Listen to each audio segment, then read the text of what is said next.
Bonjour à toutes, tiens, allez, petit retour rapide sur l'AMG. J'ai encore pas mal de petites bricoles à faire avant de pouvoir définitivement rouler et la tester. Alors j'ai reçu la dernière fois, j'ai été en galère, il faut dire ce qui est, sur la fixation des compteurs, notamment parce que il me manquait les supports qui étaient complètement corrodés. Et bah, j'ai reçu un beau colis de la part de Jean, que je remercie chaleureusement, où il m'a mis des compteurs. Bon, il y a 2 comptes-tours, il y a 2 compteurs également, il y a aussi des interrupteurs. Et bah, le gros avantage, c'est que les supports de compteurs qui sont dessus, ils sont en parfait état. Donc je vais pouvoir les installer sur la voiture et au moins être débarrassé, pouvoir remettre le volant et terminer la partie électrique. Bon, dans la foulée, il va falloir que j'installe l'autoradio. Ça va pas être une mince affaire non plus, mais on arrive au bout. Allez, place aux images. Voilà, on comprend parfaitement ce qui se passe. Bon, ça, c'est le premier compteur qui est fixé, mais pas suffisamment. Et celui-ci, carrément, il tient pas. Donc bon, je peux pas raisonnablement rouler avec des compteurs qui se baladent, ça va pas le faire. Donc là, je vais sortir sur celui-ci, je vais récupérer donc mes petites vis et puis surtout mes supports pour pouvoir les installer et définitivement bloquer ces compteurs.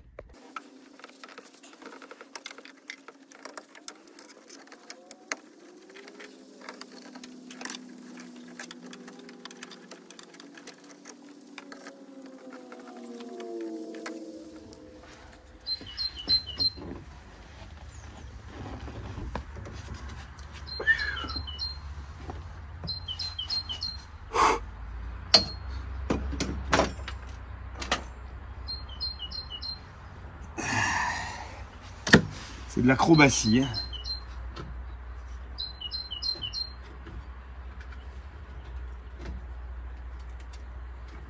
Alors sur ce coup-là, ils n'ont vraiment pas prévu les choses comme il faut. Je vais être obligé encore de redémonter ici le commodo pour pouvoir sortir mon compteur. Alors j'ai un double problème sur ce compte-tour. Le premier, c'est que là j'ai une des tiges qui est cassée. Alors ça passe, mais ça passe vraiment limite.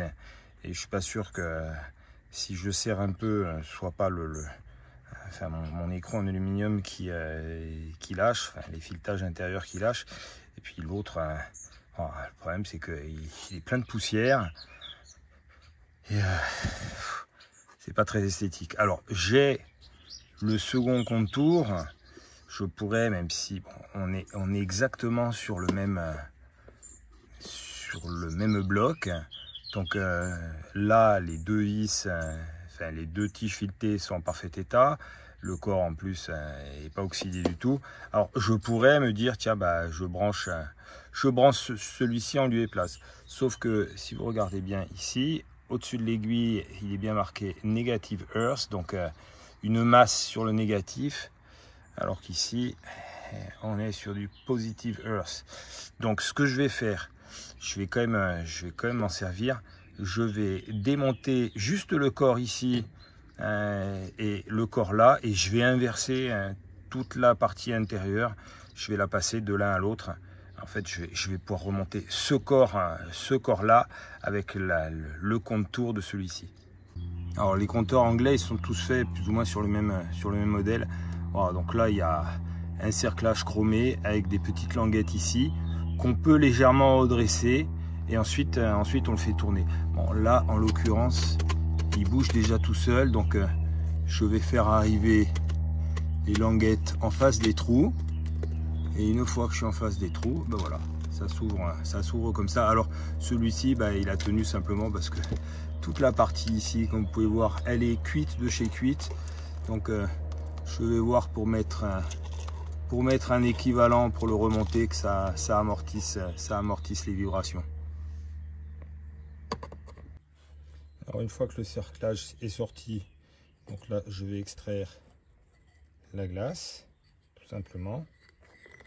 Là j'ai un petit cerclage autour qui mériterait un petit coup de peinture au passage. Voilà, donc là je vais pouvoir avec un petit pinceau délicatement enlever toutes les poussières, et ici ben, il me suffit simplement de démonter les deux vis qui sont là pour pouvoir extraire tout le corps.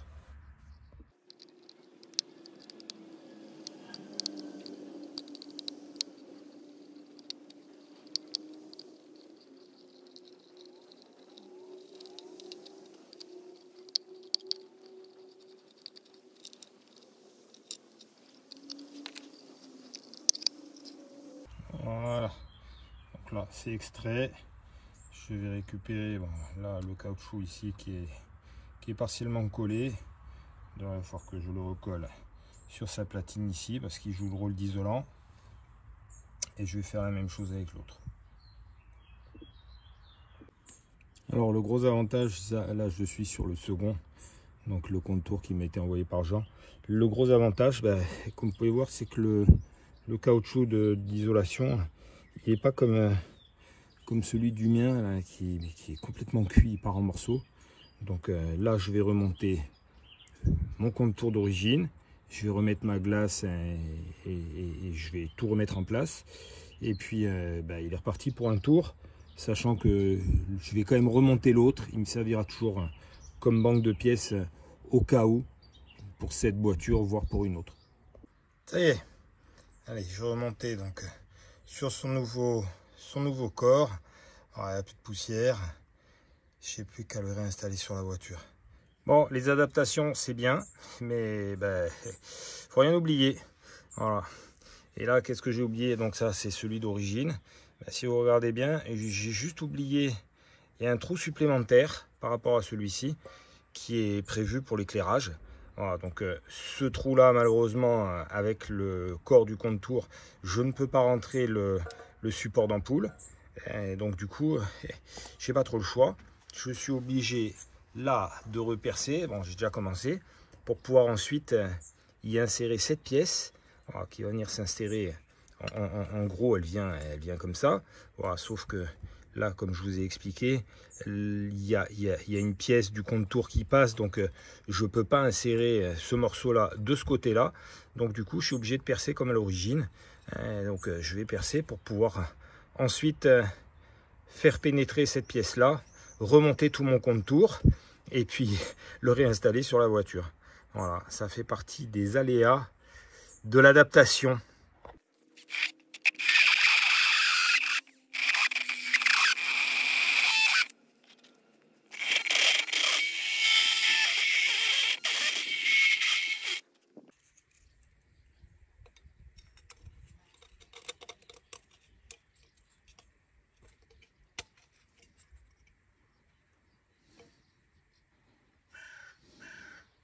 Allez, cette fois-ci c'est la bonne.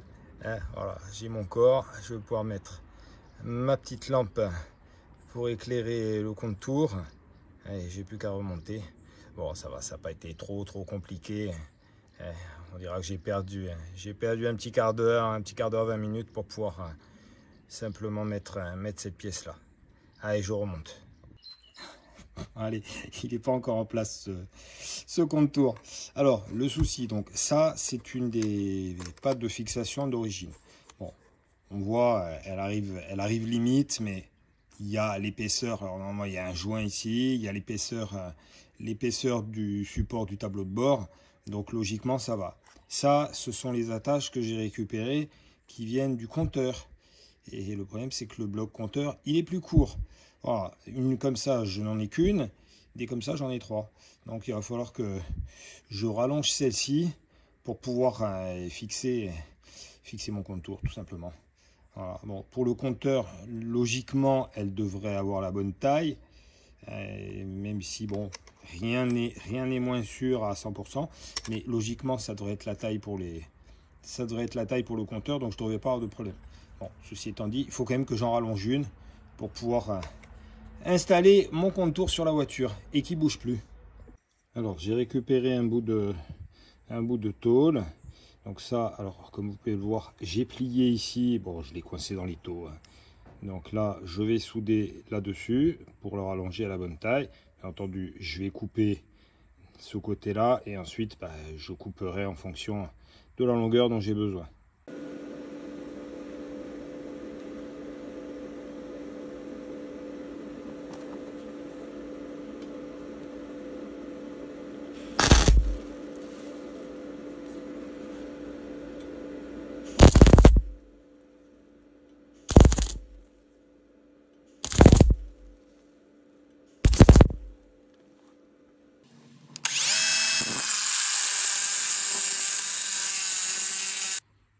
Ça y est, j'ai rallongé. Bon, allez, c'est pas esthétiquement, c'est pas un travail exceptionnel, hein.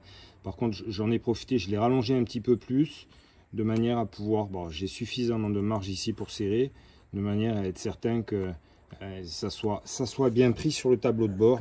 Voilà. J'en ai fait de même avec la seconde. Bon, je n'ai pas eu besoin de rallonger d'autant, mais voilà, comme ça, je vais pouvoir le bloquer comme il faut.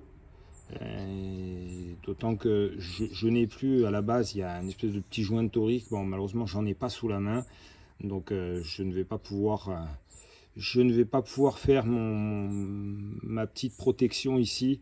D'où l'intérêt que ce soit fixé fermement. Et là, ça va être le cas. Allez, ça y est, c'est en place. Donc là, on voit, ça bouge plus. Il est bien fixé. Maintenant, je vais m'occuper du second. Alors le second, c'est encore différent parce que le corps est un petit peu plus fin et les tiges filetées, elles sont légèrement décalées par rapport au contour. Je vais vous montrer ça. Alors, nouveau problème. Bon, là, j'ai réglé celui du contour. Maintenant, c'est celui du compteur. Alors, donc ça, c'est mon compteur d'origine. Comme vous pouvez voir, les fixations par rapport au contour, les fixations se trouvent légèrement entrées vers l'intérieur. Bon, le souci, c'est que mes attaches ici, elles sont pas bonnes. Alors, d'une part, elles sont trop courtes. Bon, ça, à la limite, je peux régler le problème parce que je vais les rallonger. Mais le problème, c'est qu'il faudrait que je les rallonge aussi d'ici pour pouvoir accéder à l'axe. Alors là, on voit bien que je ne peux pas les rentrer. Alors, sur le second compteur que m'a offert Jean, bon, qui est différent, donc là, il va falloir impérativement que je récupère la partie centrale, puisque celle-ci, elle va jusqu'à 200 et elle a le décompte des kilomètres, chose que n'a pas celui-ci. Donc ce qu'il va falloir que je fasse, c'est que je récupère ce bloc là qui lui a les attaches sur les côtés de manière à pouvoir les utiliser, ou alors autre solution qui sera peut-être plus rapide, parce que là encore, comme vous pouvez voir, il va falloir que je perce ici, et puis il va falloir que je prévoie aussi sur le côté ici, là, que je perce également, pour pouvoir ramener le compteur à 0. Donc je pense que ce que je vais faire, je ne vais pas m'embêter. Je pense que ça prendra moins de temps. Je vais couper mes attaches ici et je vais venir les souder au bord. Voilà, je pense que c'est ce qui sera le plus rapide. Ça me laisse de la marge derrière. Bon, j'ai pas beaucoup d'épaisseur ici pour fixer. Puis il va falloir que je rallonge aussi ces pièces là. Bon, enfin bref, voilà, une adaptation qui n'est pas de tout repos. C'est le cas de le dire. Allez, au final, j'ai trouvé la solution. En fait, j'ai retravaillé mes attaches. Bon, là encore, c'est clair, c'est pas du grand art, mais bon, l'essentiel, en fait, j'ai déplié ici pour pouvoir le rallonger un petit peu. Donc là, du coup, on le voit, je vais pouvoir les mettre. Donc j'ai juste à rallonger ici comme je l'ai fait pour le contour, et ici j'ai suffisamment de filetage pour le boulonner. Voilà, donc je fais la même chose sur celui-ci, et puis bah, après il me reste à les rallonger et à les remettre sur la voiture. Et là logiquement, bon allez, j'aurais perdu une petite demi-heure, rien de plus. Ça y est, j'ai rallongé mes deux fixations. Je vais pouvoir remonter mon compteur dans l'habitacle.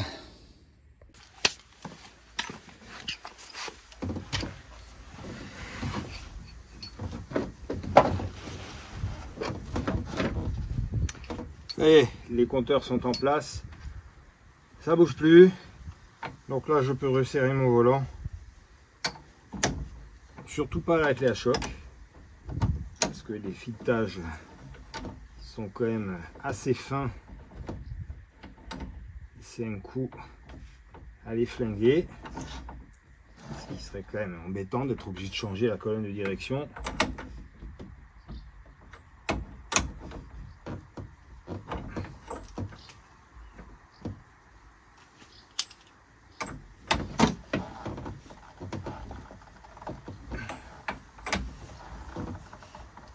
Voilà.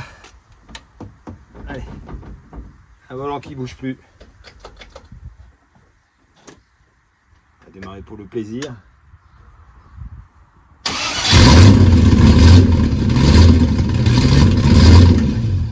Allez. On va continuer les finitions. S'extraire de la voiture.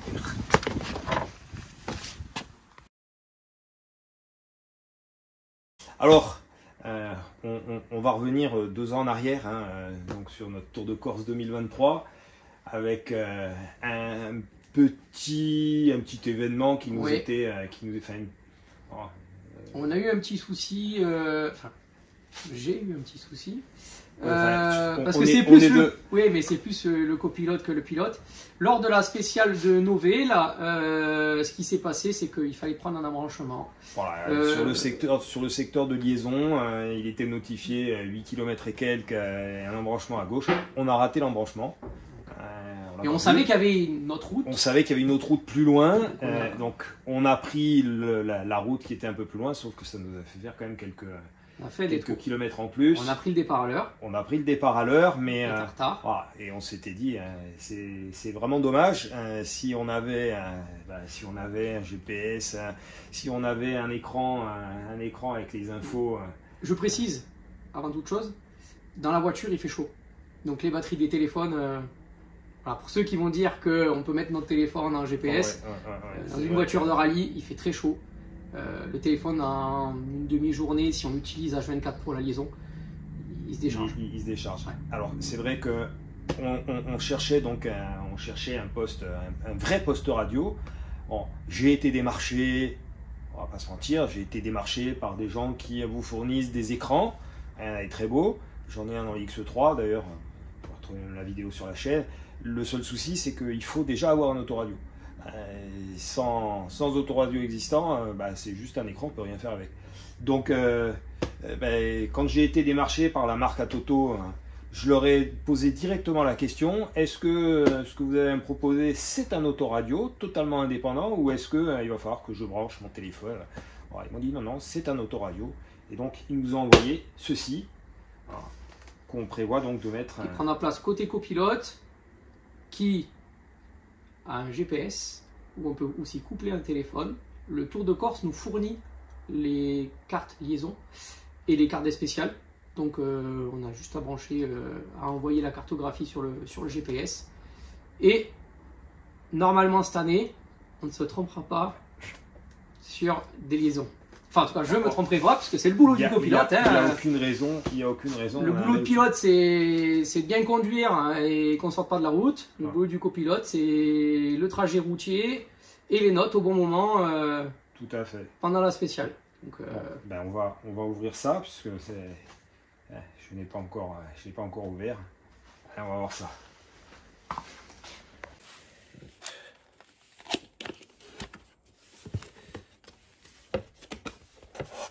Déjà bien, il y a des...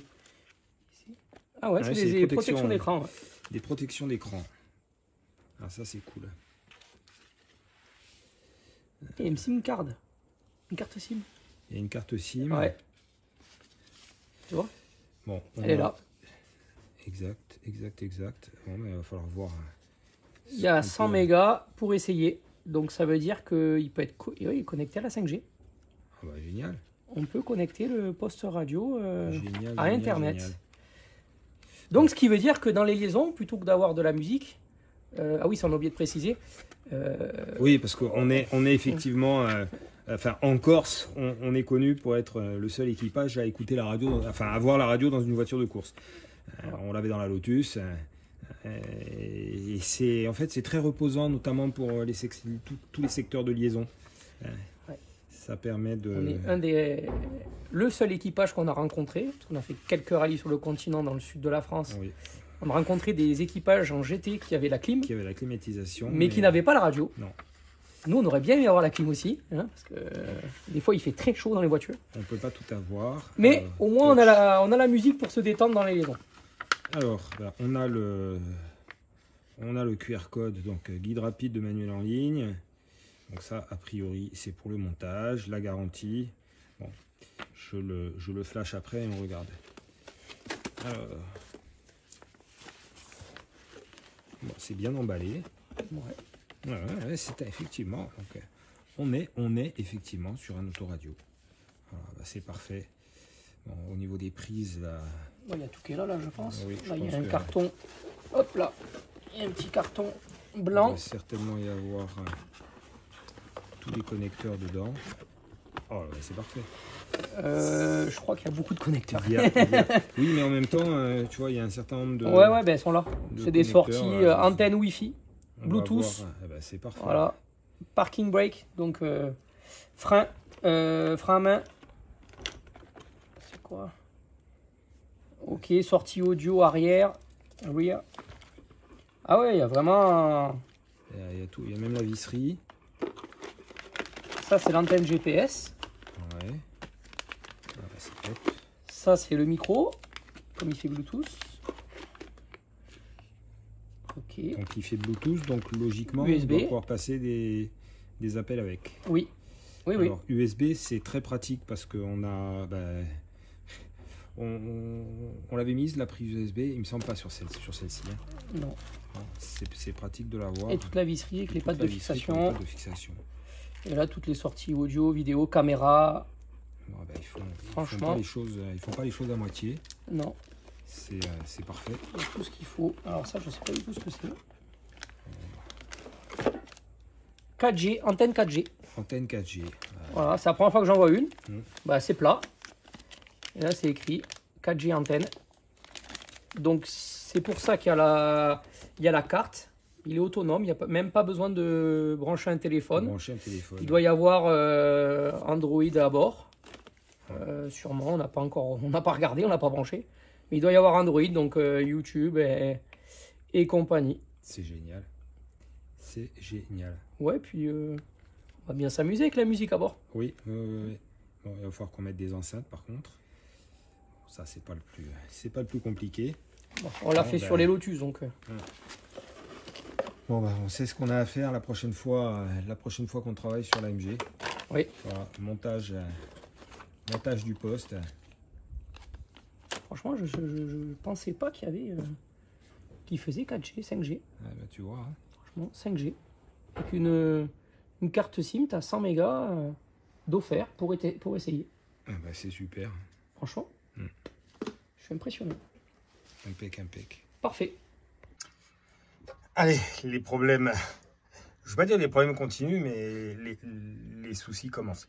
Voilà, alors, donc je me vois dedans. J'ai donc la prétention d'installer donc ce poste radio. Alors, je précise bien, donc c'est un poste radio. Hein. On n'est pas simplement sur un écran relié à un autoradio existant. Donc, le problème, c'est que compte tenu des dimensions et de l'espace disponible que j'ai ici, ça va être un peu compliqué. Alors ça, c'est mon vide-poche d'origine. Voilà, qui va ici. Bon, que je n'avais pas eu le temps de le remettre. Bon, ça, de toute façon, pour l'homologation, c'était pas un problème. Donc, je l'ai peut-être posé. Enfin bref, peu importe. Le fait est que je suis en train de me demander si je ne vais pas remplacer ce vide-poche par une plaque donc qui aura sensiblement cette forme-là et sur laquelle je vais pouvoir venir installer mon poste autoradio. Voilà. Alors, il dépassera de toute façon. J'ai pas suffisamment de place pour le rentrer. Après, le souci, c'est que je réfléchis à d'autres possibilités, éventuellement de le mettre là, mais ça veut dire qu'il faut que je déplace toute ma platine avec le coupe-circuit, sachant que le coupe-circuit, il faut qu'il soit accessible du pilote et du copilote. Ça veut dire que si je décide de le mettre ici, autant le copilote va pouvoir l'enlever, autant le pilote, ça va être plus compliqué. Donc je ne vais pas pouvoir mettre mon poste au milieu, ça va pas être possible. Alors je crois que la solution, c'est de le mettre ici. De toute façon, c'est le copilote qui va gérer, notamment s'il doit faire des lectures de cartes. Donc je pense que je vais faire ça. Je vais remplacer ce vide-poche là, je le garderai pour toujours le servir. Je vais le remplacer donc par une tôle cintrée de la même manière et sur laquelle je vais venir fixer l'autoradio. Alors je vais tracer autour de mon vide-poche et je vais laisser une marge pour pouvoir le plier.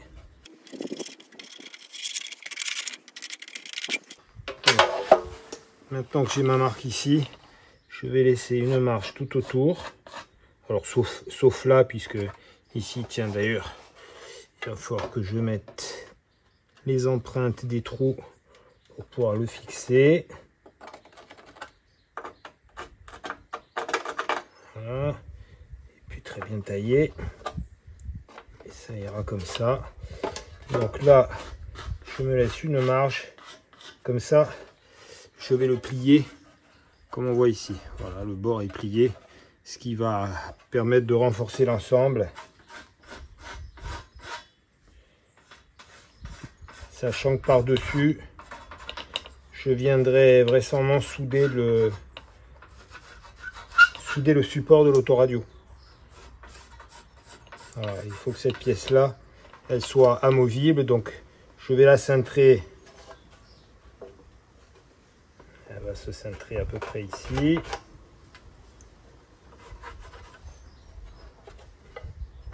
Voilà. Là, c'est de l'approximatif avec un crayon très détaillé. Voilà, donc ma pièce, en gros, sur l'autre côté ici, je vais venir souder mon support d'autoradio. Et bien entendu, il faudra que je découpe à l'intérieur. Bon, je vais voir s'il va être nécessaire que je fasse des renforts ou pas. Allez, aujourd'hui on est sous la MG. Il faut que je termine. Je sais que dans un des précédents épisodes, je vous avais certainement donné l'impression que j'avais terminé l'échappement. Ça n'était pas le cas. Voilà. J'avais toujours le problème du passage du tube ici. Et j'étais bloqué ici par ça, ce sont les supports de batterie. Alors voilà, je vais réaliser une petite modification. Donc là, j'ai légèrement coupé mon tube ici. Je vais le resserrer. Je vais refaire une soudure. Et en fait, ça me laisse de l'espace tout simplement. Ça évite que le tube vienne toucher ici contre la carrosserie. Et de ce côté-là, j'ai la place. Je peux passer les doigts. Donc je vais pouvoir terminer, remettre mes colliers et terminer mon échappement.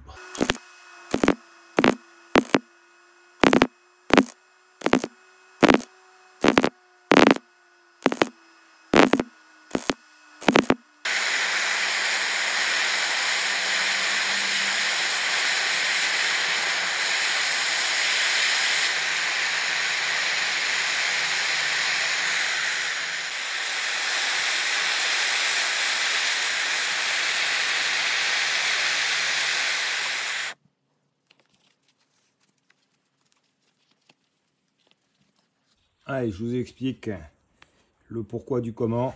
Alors, ça c'est une technique, bon je l'avais déjà montré notamment sur la Mini. C'est une technique que j'utilise de manière systématique. Voilà. Là donc j'ai un CN block d'échappement. Le problème de ces CN blocks, c'est qu'ils vieillissent tout simplement. Donc à la jonction, 9 fois sur 10, ils finissent par se cisailler. Et du coup, comme l'échappement ne tient que grâce à ça, si ça lâche, l'échappement il est par terre. Donc, j'utilise une technique qui vient de la marine, qui vient de la planche à voile, voilà, pour maintenir le mât sur la planche. Il y a ce qu'on appelle un diabolo. C'est un CN block. Bon, il n'a pas tout à fait cette forme-là, mais le principe reste le même. Et on y met autour, il y a une sangle qui est prise en sandwich, comme c'est le cas ici. Voilà, ce qui fait que si le CN block casse, ce qui peut arriver, la sangle le maintient et ça évite de se retrouver avec l'échappement par terre. Voilà. Et c'est du vécu, parce qu'avant d'utiliser cette technique-là, il y a une vingtaine d'années, j'ai perdu l'échappement en plein rallye pendant une spéciale. J'ai perdu l'échappement. Je courais à l'époque avec la Mini.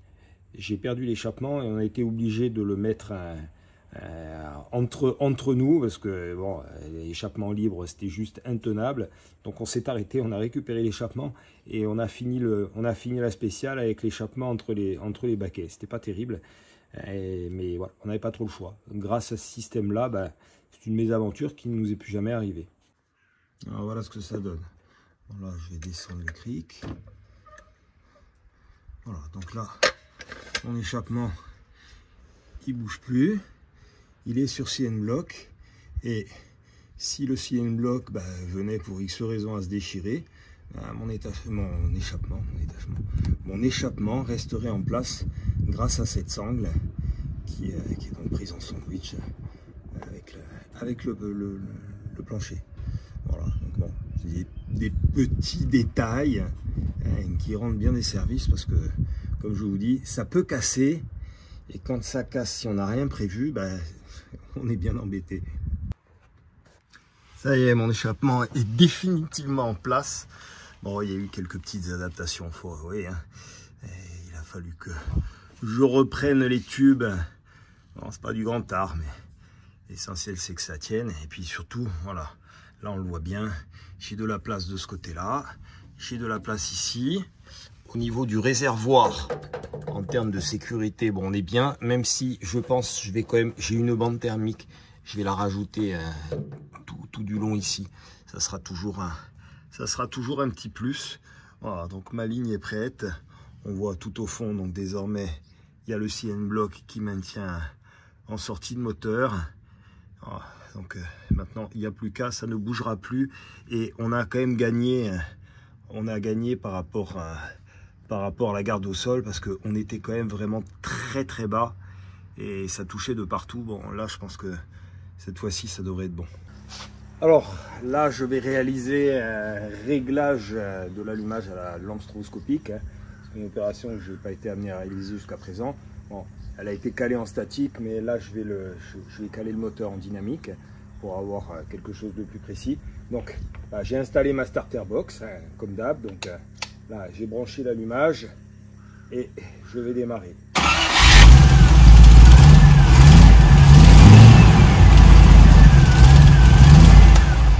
Voilà, sauf qu'en fait, faut peut-être déjà que j'installe ma lampe stroboscopique. Allez. Alors le principe d'une lampe stroboscopique, c'est assez simple. En fait, ça envoie des flashs à un instant donné. Et bon, je pense que vous avez tous testé les lampes stroboscopiques dans les soirées, hein, où on a des flashs de lumière et ça donne l'impression que les gens bougent pas ou peu. Donc là, le principe est le suivant. Donc je mets donc sur le cylindre numéro 1, donc je mets mon appareil. Chaque fois qu'il va y avoir ici le passage d'une impulsion électrique pour alimenter la bougie, ça va m'envoyer, grâce à cette lampe, ça va m'envoyer un flash, et le flash, je vais l'envoyer sur ma poulie d'ampère ici, et logiquement ça va me faire apparaître, là en l'occurrence il y a la petite marque PMH, point mort haut. Ça va me faire apparaître donc les repères qui sont sur cette poulie d'ampère. Et comme le flash, il va être par intermittence, on va avoir la sensation que la poulie est immobile. Voilà. Donc en fait, ensuite, il me suffira simplement d'agir sur ma tête de Delco, de la tourner dans un sens ou dans l'autre, pour voir évoluer ici la position de mes marques et de pouvoir réaliser le réglage idéal. Allez, nouveau problème et non des moindres. Voilà, là, je rigole tout seul, mais je ne peux m'en prendre qu'à moi-même. Voilà, ça c'est la boîte à air que m'avait fabriqué Raymond avec son imprimante 3D. Il m'avait bien expliqué que le matériau utilisé, il supportait pas la chaleur, donc au-delà d'une cinquantaine de degrés, il avait tendance à s'assouplir, ce qui m'avait permis, entre autres, de l'écraser comme je l'ai fait là, pour pouvoir lui donner la position exacte et ne pas toucher le capot. Sauf que là, on s'en rend pas bien compte, mais le problème c'est que la dernière fois, j'ai fait tourner le moteur, c'est monté un peu en température, et qu'est-ce qui se passe? Tout ça, ça fond et ça s'affaisse. Donc, Raymond m'avait très gentiment demandé que je lui renvoie cette pièce-là, donc avant qu'elle ne se déforme. Sauf que j'ai pas trouvé le temps, j'ai pas pris le temps de la démonter, de faire un colis, de mettre l'adresse, de lui envoyer, bref. Et là, dans quelques jours, la voiture est engagée pour une montée historique, donc on va aller l'essayer. Sauf que avec cette boîte à air là, qu'est-ce qui va se passer? On le voit même sur ces parties-là, ça s'est ovalisé, c'est en train de s'effondrer. Si j'essaye de rouler avec ça, avec la température, toute cette partie ici va fondre et va venir m'obturer le carburateur et ça va être la panne assurée. Donc, comme je n'ai pas le temps de l'envoyer à Raymond, d'attendre qu'il me fabrique l'autre pour qu'ensuite il me la réexpédie, ma seule solution, je vais essayer à partir de ça de faire un moule en fibre. Voilà, je vais fibrer tout ça et puis je vais me refabriquer la même mais en fibre de verre. Voilà, en espérant que ça suffise et que je puisse participer à ma montée historique dans 15 jours. Voilà. Je rigole, mais c'est typiquement moi ça. Ah, ça fait au moins un mois que Raymond me demande la pièce et que je prends pas le temps. Et voilà, maintenant que je suis à la bourre, c'est trop tard. Donc, il faut que je me débrouille autrement. Alors, en fait, je vais profiter. J'ai des résidus de tissu. Ça, c'est du Kevlar. Là, j'ai des morceaux de carbone et un mélange de carbone Kevlar.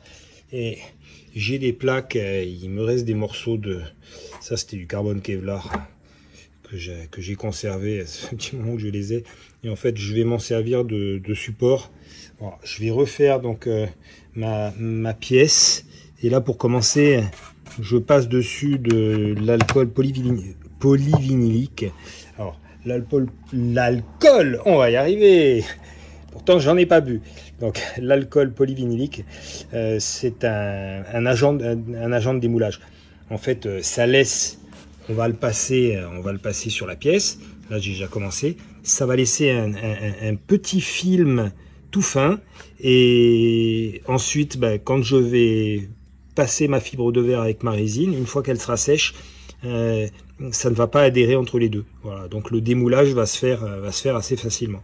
Donc là, je vais en mettre 2 partout sur ma pièce, à l'exception du dessous, puisque en dessous, il y a déjà mon morceau ici, donc je ne vais pas avoir besoin de re-résiner la partie du fond, qui de toute façon est complètement déformée. Donc c'est la raison pour laquelle j'ai voulu prendre ces morceaux de plaques là, parce que ils sont bien plats. Donc j'ai pas besoin de redresser comme ça a été le cas ici. Voilà. Donc je passe mon alcool polyvinylique et ensuite quand c'est sec, je fibre tout ça. Alors donc là je vais utiliser ma résine polyester. Donc je vais mélanger. Alors on va être avec le catalyseur qui est ici. On va être, vu les températures en général, on est entre 2 et 3%. Donc là je vais mettre 2%. Il fait déjà suffisamment chaud, sachant que bien entendu, plus la température est élevée, plus la résine va polymériser rapidement. Donc là, si je veux me laisser un petit peu de temps pour la travailler, je vais mettre uniquement du 2%.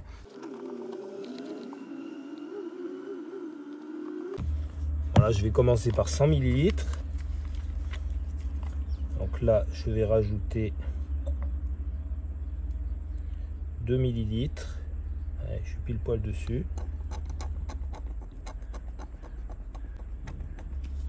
Donc là, je remue pour avoir un mélange bien homogène.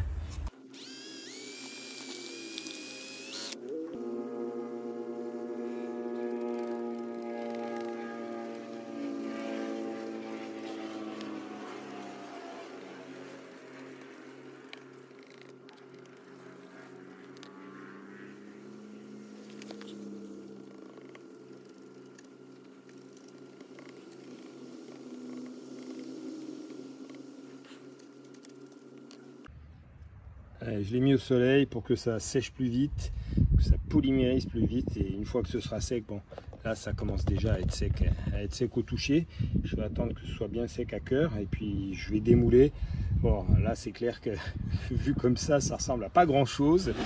Après j'ai passé tous ces morceaux de fibres de carbone Kevlar ou de Kevlar tout simple.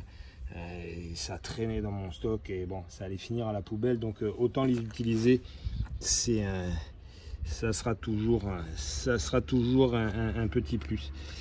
Voilà, donc là une fois que c'est sec, je vais couper toutes les parties en trop à la meuleuse, et puis ensuite on affinera, et il faudra que récemment je fasse chauffer la partie intérieure pour pouvoir démouler vous m'avez compris. Alors là, c'est terrible de toujours chercher ces mots. Donc la pièce initiale.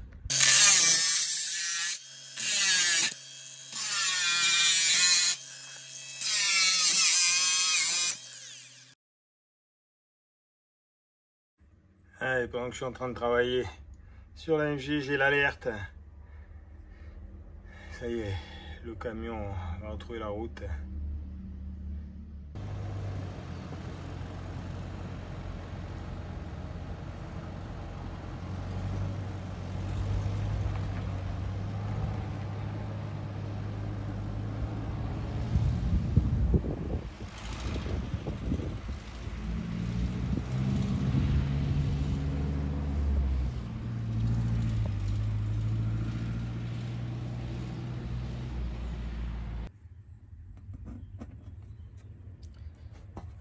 Bon, c'est pas une méthode très orthodoxe, mais j'avance le travail comme ça et je terminerai de le plier avec les bons outils, la masselotte et mon petit marteau. Le problème c'est que là, si je le pose, la pliure ici, elle va se faire dans ce sens-là. Donc si je le pose ici, pour pouvoir voir exactement à quel endroit je dois plier, je ne sais pas, mon coin ici ne sera pas au bon endroit. Donc je commence comme ça, et quand là c'est terminé, je vais le taper et je vais l'aplatir. Ça y est, ma plaque est faite. Alors là, bon, je vais y mettre un petit coup de ponçage. Il va falloir que j'ouvre l'intérieur pour pouvoir placer le poste, et le reste, je vais mettre, il doit me rester des morceaux de vinyle. Donc je pense que je vais mettre un morceau de vinyle par-dessus, mais ça soit le plus esthétique possible. Voilà, je fais un essai en mode dent. Bon, c'est pas mal du tout. Alors en fait, bon, là je l'ai juste positionné avec du scotch. Ce que je vais faire, c'est que je vais souder la structure. Donc la structure du poste, bon, je vais la dévisser. Je vais souder la structure du poste sur mon faux vide-poche. Allez, ça y est, mon support d'autoradio est en place. Allez, ça ira. C'est pas du grand art, mais ça fera le job, comme on dit.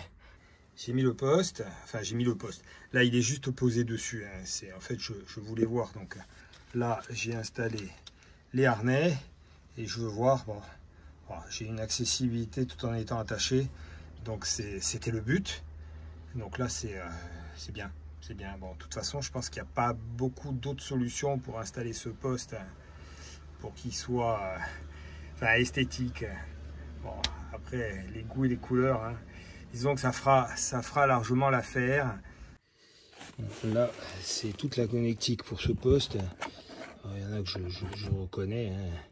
Ça, c'est de la connectique presque standard. C'est ce qu'on a souvent sur les autoradios. Bon, il va falloir que je prenne la dock, hein, parce que sinon je ne vais pas m'en sortir. Ça, a priori, je pense que ça ressemble à une antenne. Ça peut être soit de l'antenne pour Internet. Bon, je vais regarder tout ça. Il y a même des supports. Bon, j'en ai pas eu besoin. Je vais faire avec ce que j'ai. Allez. La documentation, je n'ai pas trop d'autres possibilités. Ah, il y a un QR code. Ça va être l'occasion de l'avoir en français et complète. Allez, j'ai flashé mon QR code. Donc j'ai deux possibilités, soit en mode lecture, soit en mode téléchargement. Et puis là, si j'ai même une vidéo d'installation, ça va être parfait. Allez, c'est parti pour le montage. Je suis sur deux choses en même temps. D'un côté, je m'occupe du poste, et de l'autre côté, je m'occupe de mon manche à air pour pouvoir installer mes filtres sur mon carburateur. Alors, bon, là, tout ça, c'est l'ancien. Pour le démouler, j'ai fait chauffer, tout simplement. J'ai fait chauffer, il est sorti sans difficulté. Par contre, le problème, mais ça, il fallait que je m'y attende, et c'est la raison pour laquelle, là, je suis obligé de retravailler ma pièce. Le problème, c'est que là, ici, en termes d'épaisseur, j'avais atteint les limites pour que ça ne touche pas le capot. Sauf que, qu'est-ce que j'ai fait? J'ai fibré par-dessus. Donc, nécessairement, j'ai rajouté une petite épaisseur. Et ça n'a pas loupé. L'épaisseur ici s'est trouvée trop élevée. Du coup, mon manche à air, là, il touchait contre le capot. Donc, j'ai été obligé de le découper tout autour, d'enlever un petit morceau, de le repincer. C'est la raison pour laquelle là j'ai une pince, et ici malheureusement j'ai pas trouvé la seconde, donc j'ai mis du scotch et j'ai refibré à l'intérieur de manière à ce que cette fois-ci l'épaisseur soit comme sur l'ancien. Voilà, bon, c'est pas du grand travail, hein. Mais alors là, la partie centrale, c'est pareil. J'ai fibré de manière à ce que je puisse percer au milieu et je puisse de l'autre côté faire un creux, de manière à ce que la vis soit en dessous de la partie plane de ce manche à air. Bon, là, je vais attendre que ça sèche. Pour aujourd'hui, malheureusement, il est déjà 1 heure plus qu'avancée, donc il va falloir que je m'en rentre, comme on dit, Bon, ce sera pour le prochain épisode, normalement dans une semaine, la voiture sera au départ d'une montée historique. Donc je vais mettre les bouchées doubles. Hein. Là, je suis bientôt en vacances, donc j'ai un peu moins la pression. Allez, il me reste encore quelques petites bricoles. J'espère de tout cœur que dans une semaine, elle sera au départ de la montée historique. Alors la montée historique, bon, c'est, comme on dit, c'est de la démonstration. Hein. Donc on n'est pas sur de la course, il n'y a pas de chronomètre, mais ça va être un bon galop d'essai là pour tester si tout va bien, si tout est en place, la tenue de route, le freinage, voir si les problèmes de température auront été réglés. Bon, là j'ai regardé la pression d'huile. On est à 6 kg, donc pression d'huile, a priori, on est bon. Donc ça devrait le faire. Bon, là, il faut que j'en termine avec ce manche à air. Et puis bon, le gros sera fait. Allez, grosse journée. Je profite de mes mercredis, parce que c'est clair que ne travaillant pas à l'école, ça me permet d'avancer au maximum. Bon, là... Comme vous pouvez voir, j'ai beaucoup pensé aujourd'hui. Alors là aussi, le souci, c'est que ce sont des opérations qui, à réaliser, peuvent paraître rapides, mais en fait, à chaque fois, il faut attendre que la résine sèche, qu'elle soit vraiment sèche à cœur pour pouvoir la poncer, éventuellement refibrer derrière. Bon, tout ça, ça prend du temps. Voilà, c'est le gros souci, d'ailleurs, même de manière générale, les problèmes de carrosserie. Là, je m'adresse aux professionnels du métier. C'est clair que quand on doit refaire un élément, même ne serait-ce que repeindre un pare-choc, il faut le préparer, le dégraisser, l'apprêter, poncer l'après, être dans un environnement sans poussière, ensuite peindre, attendre que ça sèche, enfin bref, toutes ces opérations qui sont très très chronophages. Voilà, aujourd'hui, pour faire mon petit manchon et pour faire mon support d'autoradio, ça a été très chronophage. Voilà, je n'ai fait que ça dans la journée, alors que ça... Oui, c'est peu, mais en même temps, une fois que ça va être réalisé, je serai content que ce soit derrière moi. Allez, sur ce, je vais vous laisser là. Passez une bonne semaine, portez-vous bien. Nous, on se retrouve de toute façon la semaine prochaine, quoi qu'il advienne. Même si je serai vraisemblablement dans la voiture en démonstration, la vidéo sera en ligne à 8 h comme d'habitude. Allez, portez-vous bien.